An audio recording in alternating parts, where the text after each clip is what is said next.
আসসালামু আলাইকুম। Hi everyone, welcome back to my channel. Alam Fatema's কিচেনে জানাই স্বাগত। আজকে এই মাছটা আমি রান্না করব আলু টমেটো দিয়ে, সেটা তোমাদের সাথে শেয়ার করব। ভিডিওটির সঙ্গে থাকো। আর এই মাছটাকে তোমরা কি নামে জানো, এটা আমাকে কমেন্টে জানাবা। তাহলে আজকে থাকছে টমেটো। এখানে টমেটো কেটে নিয়েছি, পেঁয়াজ কুচি, মরিচ কুচি,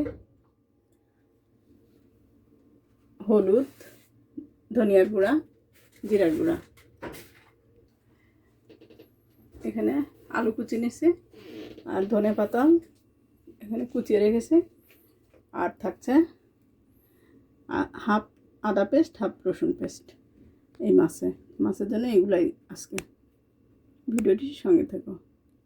পেঁয়াজটা দিয়ে দিলাম,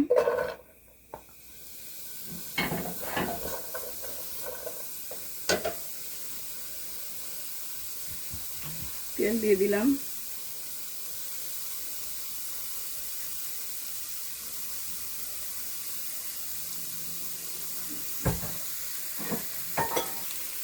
লবণ দিয়ে দিলাম,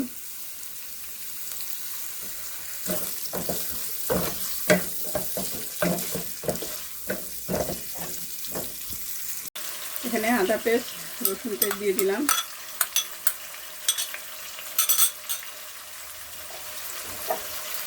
দেবো এখানে জিরার গুঁড়া দিয়ে দিলাম,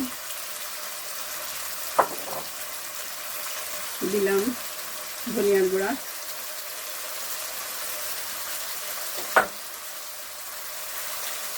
হলুদের গুঁড়া,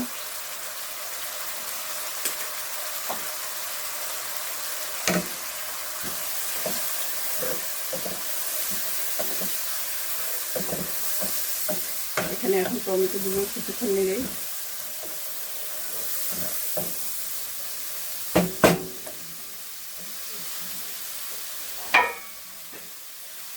টমেটোগুলো দিয়ে দিলাম,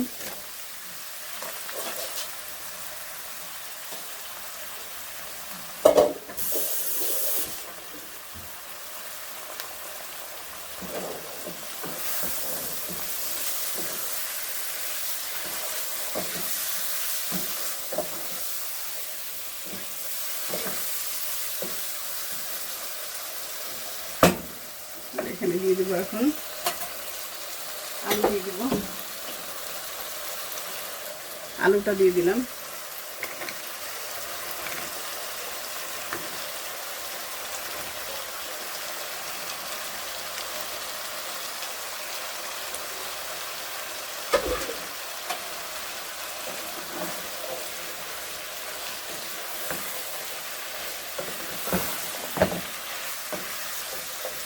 এখানে আগে আমি পানি দিব না।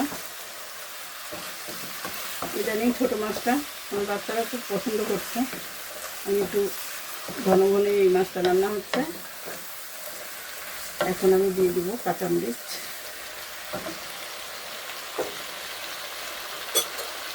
কাঁচামরিচটা দিয়ে দিলাম।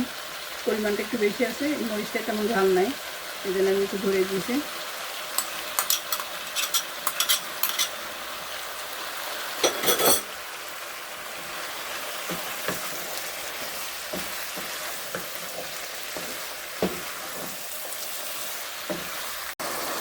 এই যে মাছটা অনেকটাই তেল ছেড়ে দিতে, আলুটা খুব সুন্দর করে আমি ভুনে নেব, তাহলে কাঁচা গন্ধটাও থাকবে না মশলার। ভিডিওটির সঙ্গে থাকো। মাছটা দিয়ে দিছি বন্ধুরা, তোমরা দেখতে পাচ্ছ। এখন আমি এই আলুর সঙ্গে মাছটা একটু নাড়া দিয়ে, শুধু হালকা, এটা তো চচ্চড়ির মতো হবে, এই জন্য একটু নাড়া দিয়ে নেব, তারপরে পানি দেবো। ভিডিওটির সঙ্গে থাকো। মাছটা প্রায় হয়ে আসছে, আর লবণটা ঠিক আছে, আমি অফ ক্যামেরায় দেখছি বন্ধুরা। এখন আমি এখানে ধনিয়া পাতাটা দিয়ে দিই, ধনিয়া পাতাগুলো দিয়ে দিলাম।